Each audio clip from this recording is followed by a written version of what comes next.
인사합시다. 사랑합니다. 축복합니다. 오늘 또 말씀 속에서 하나님을 만날 수 있기를 원합니다. 오늘 말씀의 제목은 피할 길을 주신 하나님입니다. 우리 하나님은 우리에게 피할 길을 주십니다. 우리가 택함 받은 하나님의 자녀라면 하나님은 반드시 피할 길을 주십니다. 앞이 막히고 뒤가 막히고 좌우가 막혀서 이젠 여기서 망하는구나 이렇게 절망할 때에 하나님은 하늘문을 열어서라도 우리를 구원하시는 하나님이십니다. 시편 42편에 보니까 세상 원수들이 시편 기자를 향하여 종일토록 조롱했습니다. 네 하나님이 어디 계시냐?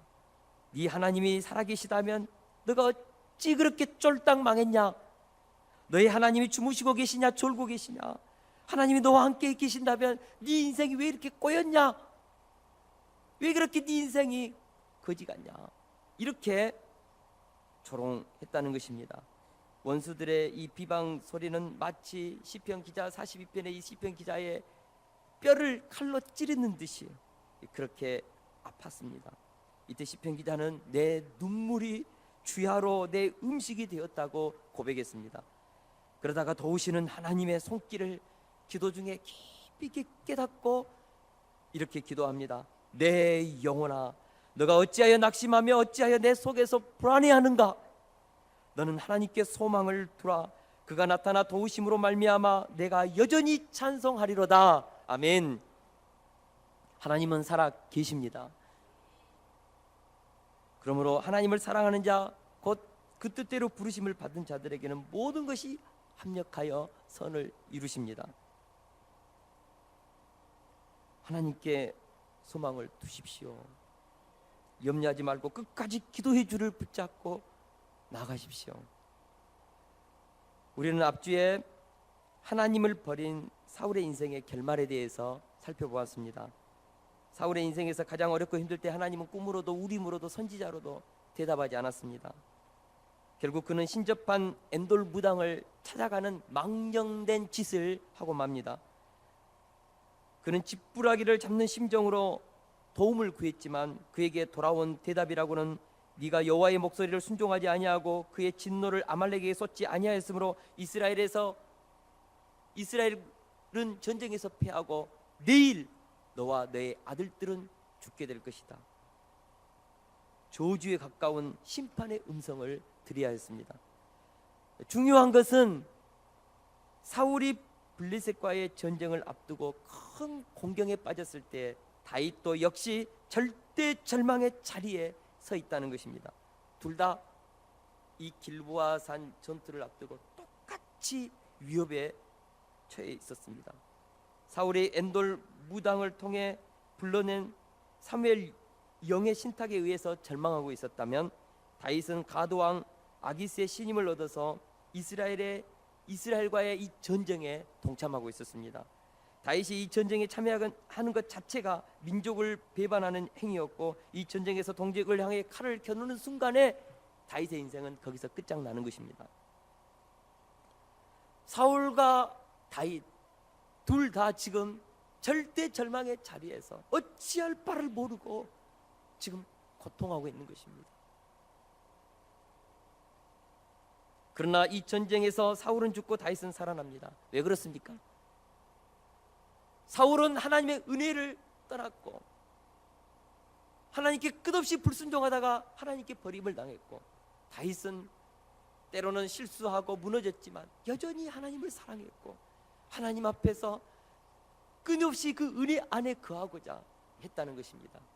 하나님의 은혜 아래에 다윗은 있었고 사울은 하나님의 은혜 밖에 있었습니다. 이것이 두 사람의 인생의 차이점입니다. 오늘 이 길보아의 전투에서 두 사람의 운명이 갈리게 되는 결정적인 차이입니다. 오늘 말씀 속에서 우리가 다윗에게 피할 길을 주신 하나님은 동일하게 우리들에게도 피할 길을 주신 하나님이라는 이 사실을 우리가 영접할 수 있기를 축원합니다. 우리 1절에서 2절 말씀을 한 목소리로 같이 읽겠습니다. 시작. 블레셋 사람들은 그들의 모든 군대를 아벡에 모았고 이스라엘 사람들은 이스라엘에 있는 셈 곁에 진쳤더라. 블레셋 사람들의 수령들은 수백 명씩 수천 명씩 인솔하여 나아가고 다윗과 그의 사람들은 아기스와 함께 그 뒤에서 나아가더니 아멘. 지금 블레셋 5방백들의 군대가 총 집결해 있습니다.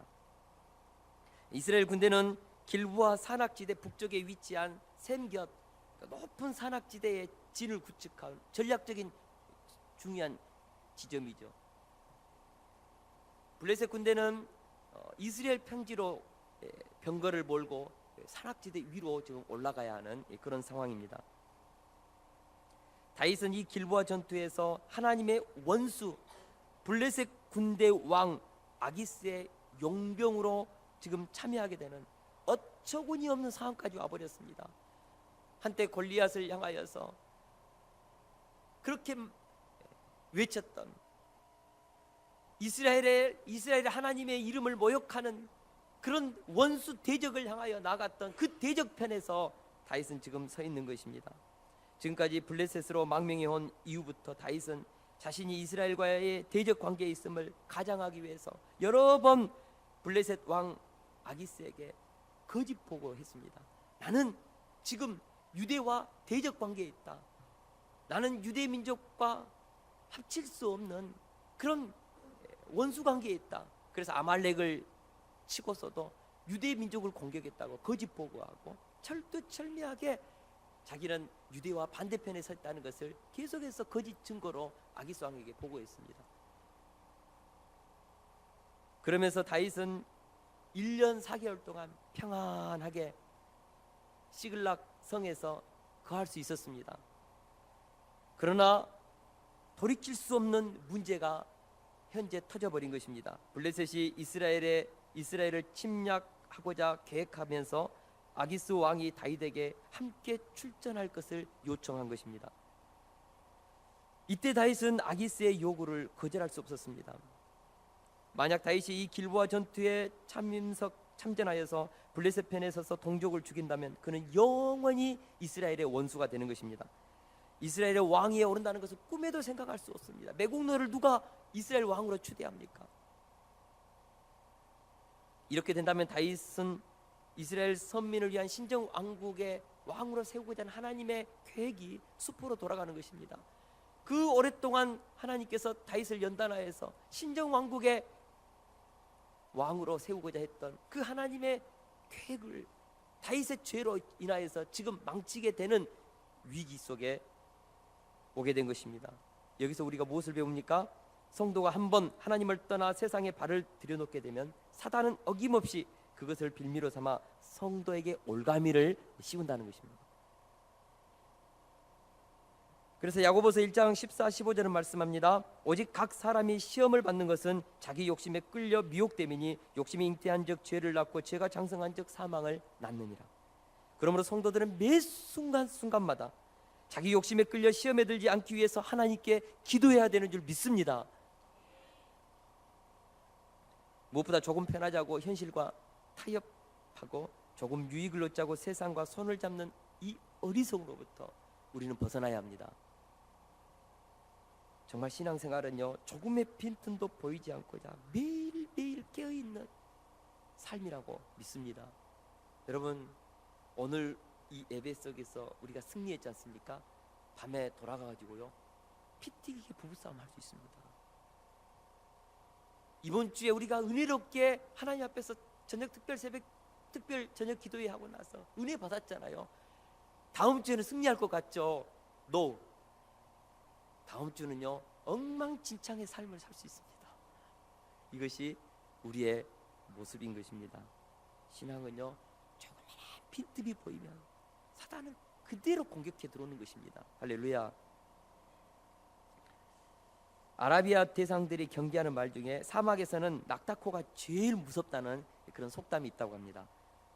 사막의 낮은 아주 덥지만 밤에는 너무나 추워서 천막을 쳐야만 잘 수 있습니다. 반면에 낙타는 아무리 추운 밤에도 코만 따뜻하면 된다고 합니다. 그래서 밤이 되면 아라비아 대상들은 텐트 밖에서 자는 낙타의 코만 이렇게 보호해 준다고 그래요. 그러면 낙타는 잘 잡니다.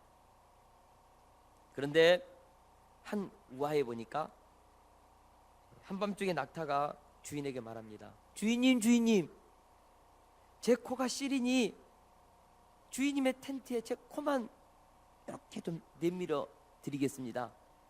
하도 주위에 떨고 있는 낙타가 불쌍해서 주인님이 그래, 코만 내밀어라 허락을 했습니다. 조금 있으니까 이 낙타가 또 주인에게 말합니다. 주인님, 주인님, 제 코가 이렇게 들어있는데 얼굴이 시리니까 제 얼굴도 좀 텐트 속에 집어넣을게요. 이 낙타가 또 애초롭게 말하니까 그래, 얼굴까지만 들여놔라.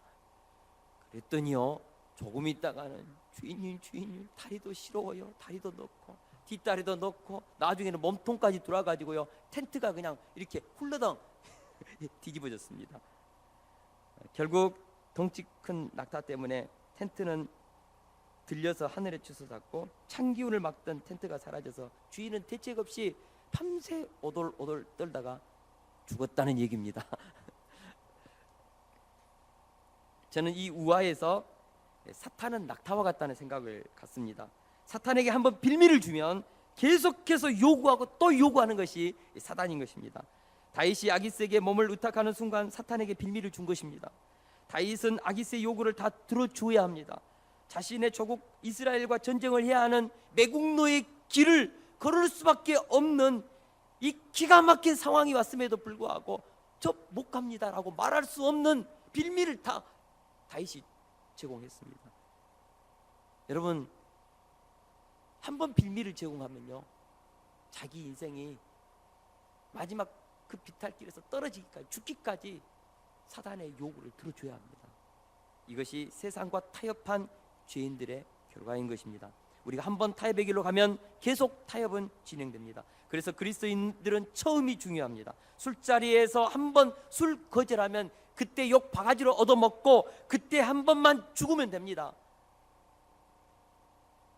우리 교회 집사님 중에 혹시 담배 피우는 분 계십니까? 끊으세요.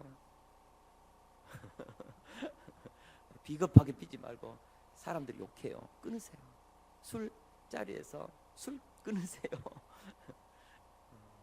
한 번 욕 얻어먹으면 됩니다. 그 다음부터는 우리가 한 번 결단하면, 그때 한 번 죽으면 그 다음부터 죽을 필요 없습니다. 비겁하게 타협하고 또 타협하면 매 순간마다 죽어야 합니다. 사랑하는 동역자 여러분, 우리가 한번 죽을 각오하고 죄 유혹 거절하면 그 이후부터 그 결단이 우리의 인생을 지켜줍니다. 그러나 세상과 타협하는 순간 더 큰 타협이 기다리고 있고 결국 사단의 올가미가 우리 전 인생을 완전히 죄의 쇠사슬로 꽁꽁 묶어버린다는 사실을 기억하십시오.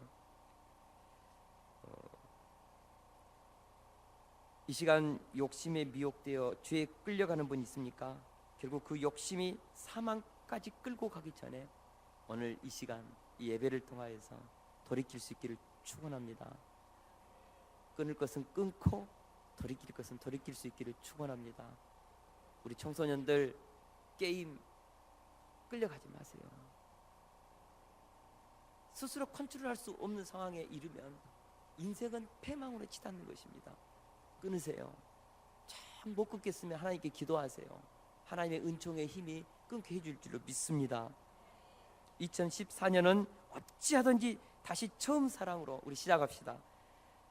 저는 이 말씀 준비하면서 그렇구나, 우리의 기도 생활, 예배 생활, 말씀을 묵상하는 큐티 생활 다시 회복하면 좋겠다. 우리 가정 예배도 다시 시작하면 좋겠다. 정말 우리가 찬양 생활도 회복하면 좋겠다. 어제 우리 박경호 집사님 교회 화장실 청소하면서 옆에 찬양을 틀어놓고 하는 모습이 너무 참 감동이 됐습니다. 그래, 찬양을 들으면서 봉사할 때 차를 타고 다니면서도 찬양을 틀어놓고, 그저 집에 오면 TV 끌고 찬양을 이렇게 켜놓고 우리 영성에 도움이 됩니다. 자기 전에 기도하는 생활 회복하십시오. 첫사랑을 회복하면 신앙의 힘은 우리 인생을 구원하는 힘이 됩니다. 신앙의 힘은 우리 인생을 지키는 위대한 저는 힘인 줄 믿습니다. 할렐루야. 우리 2014년 다시 한번 우리 처음 사랑을 회복합시다. 그 처음 사랑의 열정, 처음 사랑의 헌신 회복할 수 있기를 축원합니다. 다윗에게 현재 이 상황은 자신의 지혜와 능력으로는 도저히 빠져나올 수 없는 이 절망적인 올무에 걸려든 것입니다. 다윗이 이 위기에서 벗어날 수 있는 실제적인 방법은 사실 없습니다. 그러나 하나님은 이런 다윗을 위해서 또 한 번 기적을 행하십니다. 우리 4절에서 5절 말씀을 우리 같이 한번 읽겠습니다. 시작. 블레셋 사람의 방백들이 그에게 노한지라 왕이 그에게 정하신 그 초소로 가게 하소서. 그가 전장에서 우리의 대적이 될까 하나이다. 그가 무엇으로 그 주와 다시 화합하리까? 이 사람들의 머리로 하지 아니하겠나이까? 그들이 춤추며 노래하여 이르되 사울이 죽인 자는 천천히요 다윗은 만만이로다 하던 그 다윗이 아니니까 하니. 아멘. 다윗이 이 절대절망의 자리에서 이러지도 저러지도 못하고 진퇴양난의 문제 앞에서 얼마나 하나님께 기도했을까 싶습니다. 정말 이스라엘 왕이 되어야 하는데 사무엘로부터 기름 부음 받아서 지금까지 사울 왕을 죽일 수 있는 두 번의 기회도 다 버리고 하나님 앞에 때를 기다렸는데 이번에 실수로 기블보아의 이 전투에 참여할 수밖에 없는 이 어쩌구니없는 이 상황에 지금 매어버렸습니다. 이 전쟁에 참여할 수밖에 없는 다윗. 저는 이걸 다윗을 생각할 때 속으로 얼마나 울었을까. 하나님, 제가 가드 왕에게 내 인생을 맡기면서 내 인생이 이렇게까지 지금 와버렸습니다. 이 전쟁에서 나를 꺼내 주십시오. 내 사랑하는 하나님의 택한 이스라엘과 내가 어떻게 전쟁합니까? 내 민족을 앞으로 섬겨야 할 목자가 되어야 되는데, 왕이 되어야 되는데 어떻게 내 동족을 향하여 칼을 겨눕니까? 하나님 도와주십시오. 한 번만 저를 이 구덩이에서, 죄의 구덩이에서 꺼내 주십시오. 이 절대 절망의 자리에서 한 번만 나를 건져 주십시오. 다윗이 얼마나 기도했을까? 그런 생각을 해봅니다. 다윗은 하나님께 애원했습니다. 매달렸습니다. 이번에 이 전쟁에서 죽으면 저 인생 끝입니다. 이 전쟁에 참여하면 저 인생 끝입니다. 다윗이 하나님께 기도했을 때 놀라운 일이 일어났습니다. 블레셋 장관들이 아기스 뒤에서 용병으로 참가하고 있는 이 어정쩡한 다윗, 이 다윗을 보고요 화가 치민 거예요. 분노가 치민 거예요. 그래서 당시 블레셋 가드 왕 아기스에게 찾아갔습니다. 따졌습니다.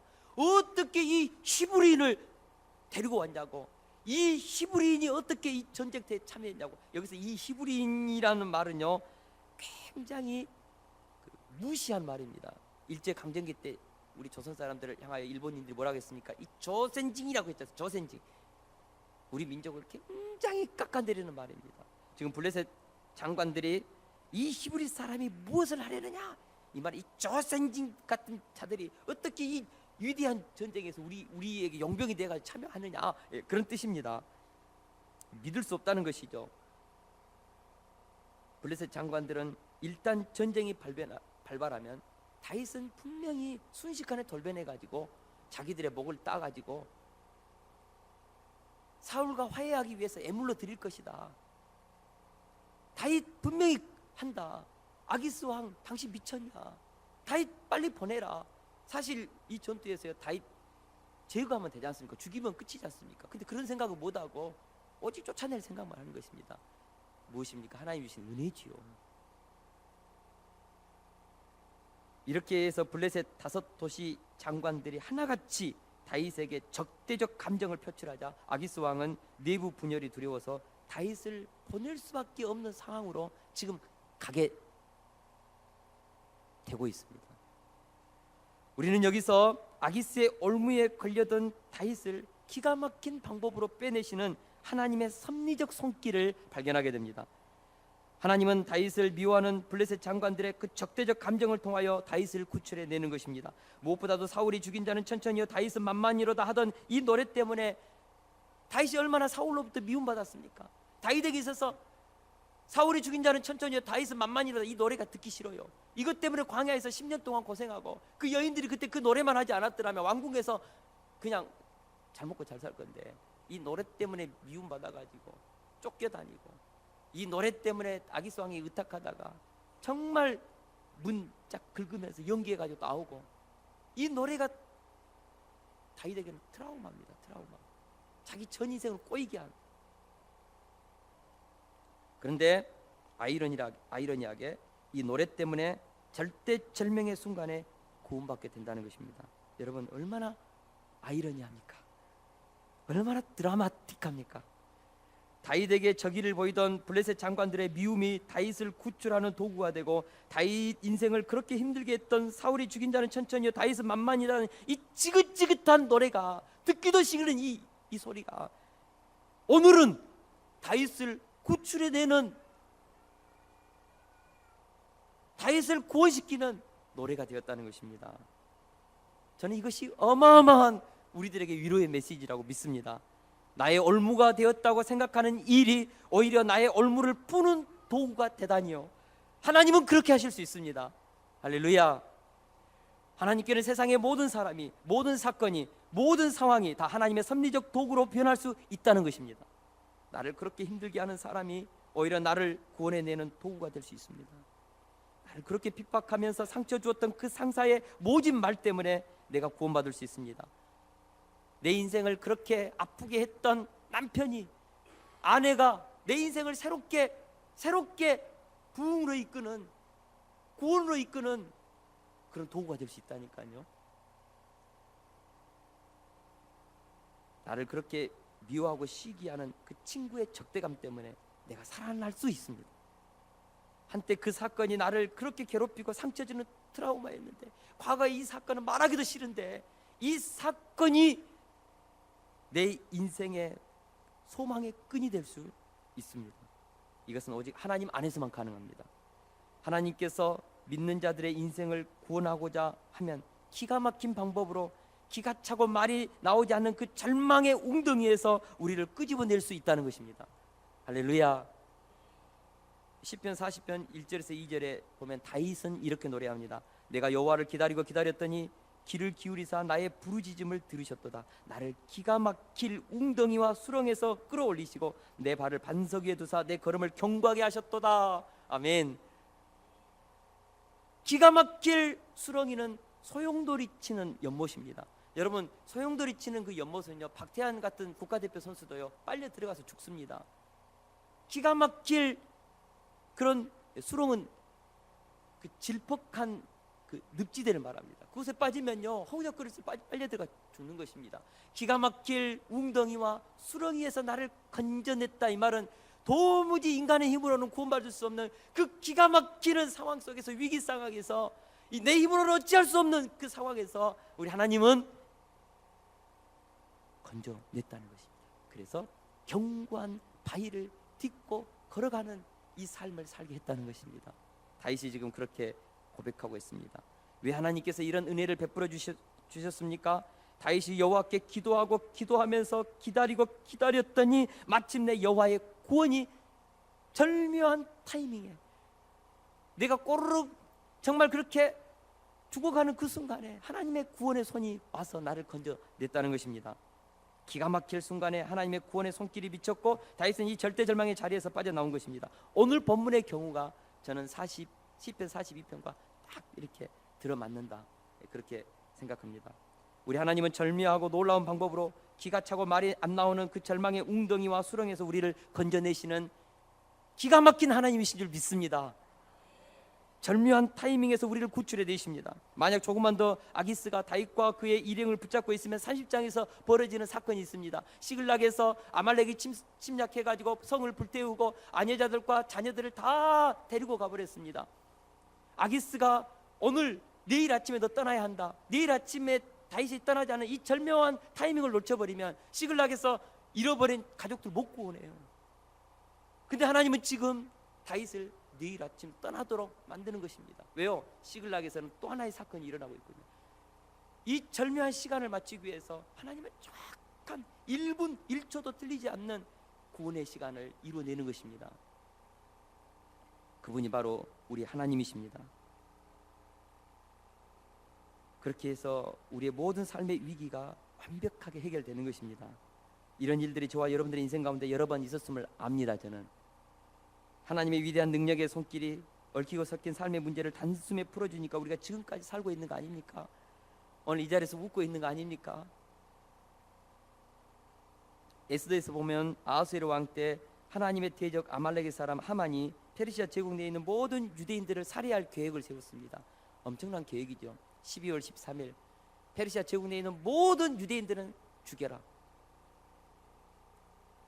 왕의 어인이 찍힌 페르시아 제국 법령으로 선포되었습니다. 바꿀 수 없는 법령입니다. 위기에 빠졌습니다. 어떻게 합니까? 에스더는 왕비였지만 30일 동안 아하수에르 왕의 부름을 받지 못했습니다. 페르시아 법령에 왕이 부르지도 않는데 왕궁에 들어가면 죽습니다. 왕을 지키고 있는 자객들에게 그대로 살해당하는 것입니다.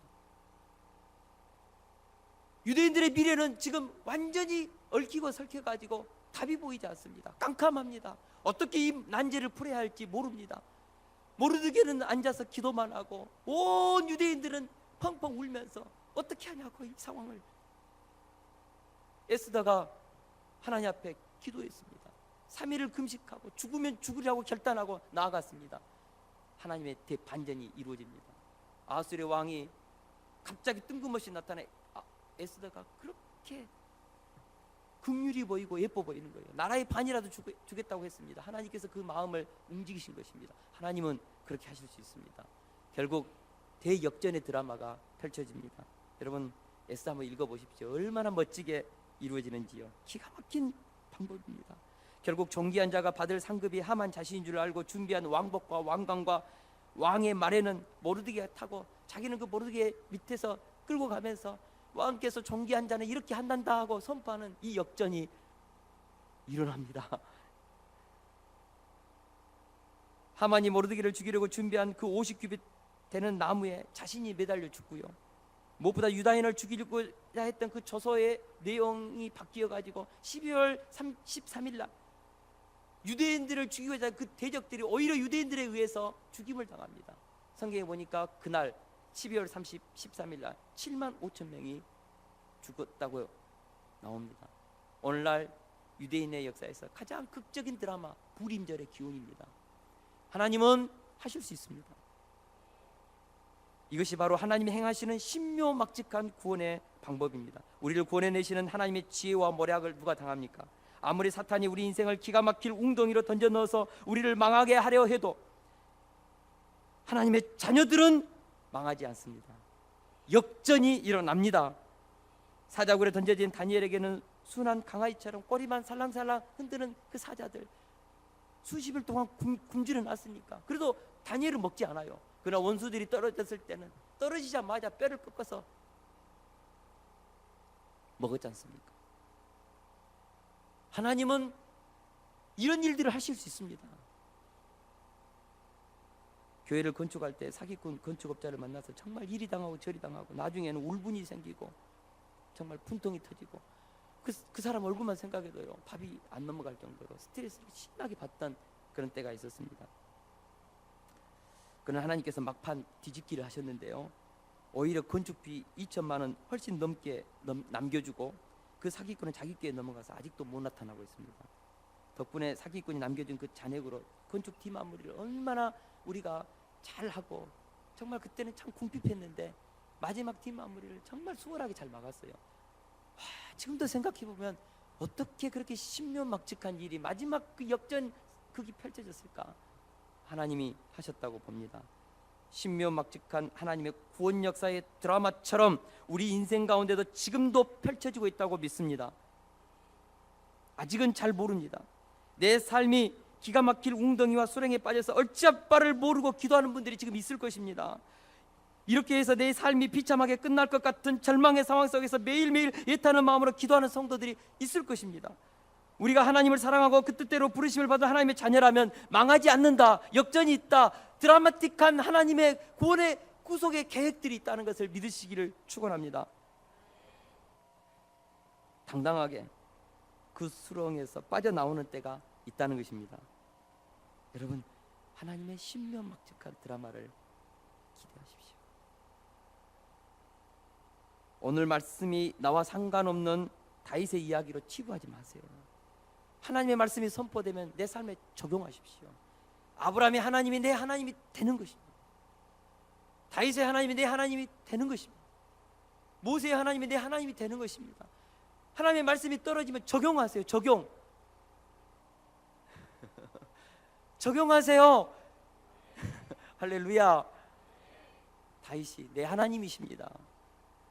적용하는 인생 가운데 기적이 있을지어다. 적용하지 않는 인생은 국물도 없을지어다.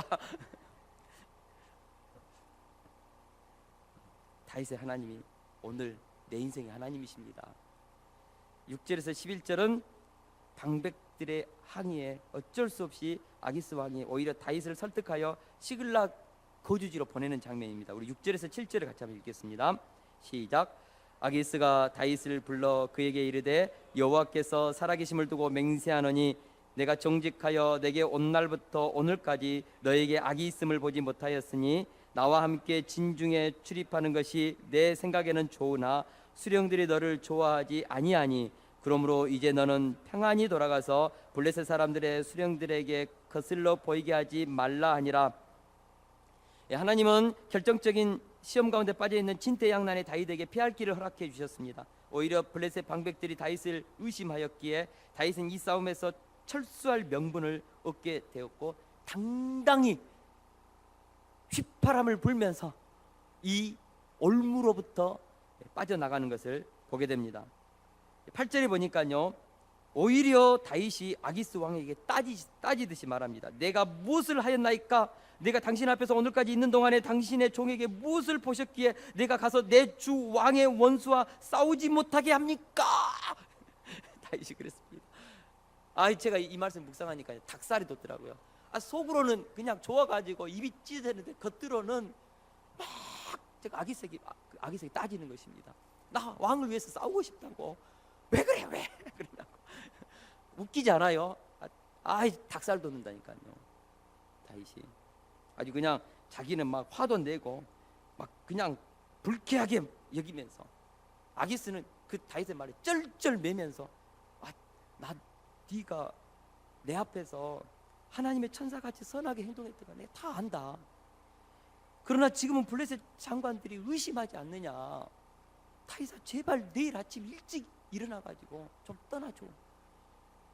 다른 사람들이 일어나지 못할 때 일찍 일어나가지고 그냥 바람같이 살아줘. 제발 부탁이다 다윗.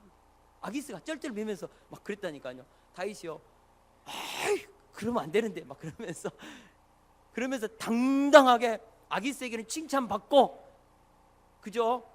정말 휘파람 불면서 아침에 일찍 일어나가지고 하나님께 그렇게 원했던 방법 아닙니까? 떠나고 싶은 자리 아닙니까? 그렇게 떠난다니까요. 하나님이 은혜를 주시면 이런 기가 막힌 구원이 우리 인생 가운데 일어나는 줄 믿습니다. 돈 써가면서 아첨하면서 뇌물 쓰면서 비굴하게 빠져나오지 않고 칭찬받으면서 큰소리치면서 그 인생의 올무 속에서 빠져나오게 하시는 하나님. 여기서 우리는 놀라운 구속사적 하나님의 은혜를 발견합니다. 하나님께서는 한번 택하신 성도들을 아무리 죄 가운데 있다 할지라도 결코 그들을 파멸의 길로 가도록 내버려 두지 않는다는 것입니다. 만약에 하나님의 자녀가 자신의 힘이나 의지만으로 죄에서 돌이킬 수 있다면 스스로 회개하여 그 죄의 구덩이에서 나올 수 있도록 하나님은 계속해서 촉구하시고 은혜를 주시고 자신의 힘으로 나올 수 있도록 주님께서 인도해 주십니다. 그러나 오늘 본문처럼 다윗과 같이 자신의 힘으로는 도저히 어찌할 수 없는 지경에 처하면 강권적인 은혜의 힘으로 죄 가운데서 우리를 구원해 내신다는 것입니다. 그리고 우리를 통해서 실현해야 할 하나님의 뜻과 계획을 정확히 성취해 나가십니다. 하나님은 앞으로 다윗을 통하여서 새로운 신정 왕국을 세우기를 원했습니다. 그것을 통하여서 다윗을 지금까지 하나님 훈련해서 영적인 거목으로 키웠는데 다윗의 이 실수로 다윗의 인생 끝나게 생겼어요. 민족의 원수가 되게 생겼습니다. 이때 하나님은 다윗을 일방적으로 구출해 내는 것입니다. 하나님의 은혜의 힘으로요. 그래서 다윗을 향한 하나님의 계획이 실패로 돌아가지 않도록 막는 것입니다. 우리를 부르신 하나님은 후회하심이 없으신 하나님이십니다. 성실하신 하나님이십니다. 이 하나님을 믿을 수 있기를 축원합니다. 예레미야가 3장 22절에서 23절에 보니까 여호와의 인자와 긍휼이 무궁하심으로 우리가 진멸되지 아니함이니이다.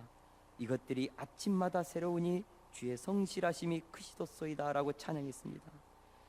여호와 하나님의 인자와 긍휼이 무궁하다는 것입니다. 영원토록 우리를 떠나지 않는다는 것입니다. 그것 때문에 우리가 진멸되지 않습니다. 하나님의 은혜가 매일 아침마다 눈을 뜨니까 새롭게 그분의 은혜와 긍휼이 우리의 삶 가운데 임하고 있습니다. 어제는 그렇게 죄를 지었는데 오늘 아침에는 새로운 하나님의 은혜가 우리 가운데 비친다니까요. 어제는 그렇게 죽을 것 같았는데 새로운 아침에 새로운 하나님의 은혜가 우리를 인도한다는 것입니다.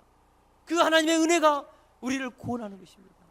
그 하나님의 은혜가 우리를 새롭게 새로운 축복의 삶으로 인도하는 것입니다. 할렐루야. 분명합니다. 그래서 믿음의 사람에게는 절대 절망은 없는 것입니다. 하나님은 자기 백성을 그들 자신의 어리석음으로 인하여 빠져든 그 절망의 웅덩이랄지라도 그냥 내버려 두지 않는다는 것입니다. 이것이 주님이 우리에게 주신 복음의 진수입니다.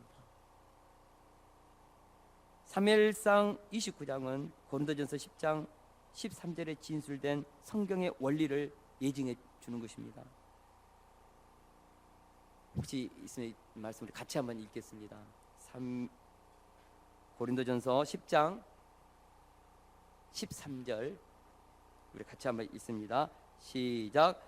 사람이 감당할 시험 밖에는 너희가 당할 것이 없나니 오직 하나님을 믿부사 너희가 감당하지 못할 시험 당함을 허락하지 아니하시고 시험 당할 즈음에 또한 피할 길을 내사 너희로 능히 감당하게 하시느니라. 아멘. 우리가 고난의 때에 피할 방법이 없다고 보는 것은 불신앙의 결과입니다. 하나님은 전능하셔서 택한 자들에게 피할 길을 주시는 하나님이십니다. 결론을 맺겠습니다. 내 인생에서 진퇴양난의 문제를 만날 때가 있습니다. 그것도 내 죄 때문에 내가 잘못된 선택을 했기 때문에 발생한 문제입니다. 그리고 이 문제는 내 힘으로 도저히 풀 수 없는 인생의 난제가 되어버렸습니다. 이럴 때 하나님께 기도하는 것을 포기하지 마십시오. 설령 그것이 내 잘못된 선택으로 인한 죄의 결과라 할지라도 내가 하나님의 선택받은 백성이라면 하나님은 우리가 망하도록 내버려 두지 않는다는 것입니다. 여러분, 인생의 막바지에 몰렸다고 해서 에라 모르겠다, 될 대로 돼버려라, 함부로 그냥 인간적 선택하지 마세요. 인생의 막바지에서 그냥 될 대로 되라고 그냥 그렇게 함부로 자기 인생을 내던지지 마세요. 끝까지 하나님 앞에 기도하세요. 끝까지 포기하지 말고 무릎 꿇으세요. 기다리십시오. 하나님의 때를 기다리십시오. 구원의 때를 기다리십시오. 정확한 타이밍에 하나님의 손길은 오시는 것입니다. 하나님은 당신의 자녀들이 망하는 것을 불구경하듯이 지켜보는 분이 아니라는 것입니다. 심지어 우리의 삶의 모든 상황과 조건에 개입하셔서 악한 일까지도 선하게 만드시고 악한 사람까지도 심지어는 상처되는 과거의 트라우마까지도 하나님의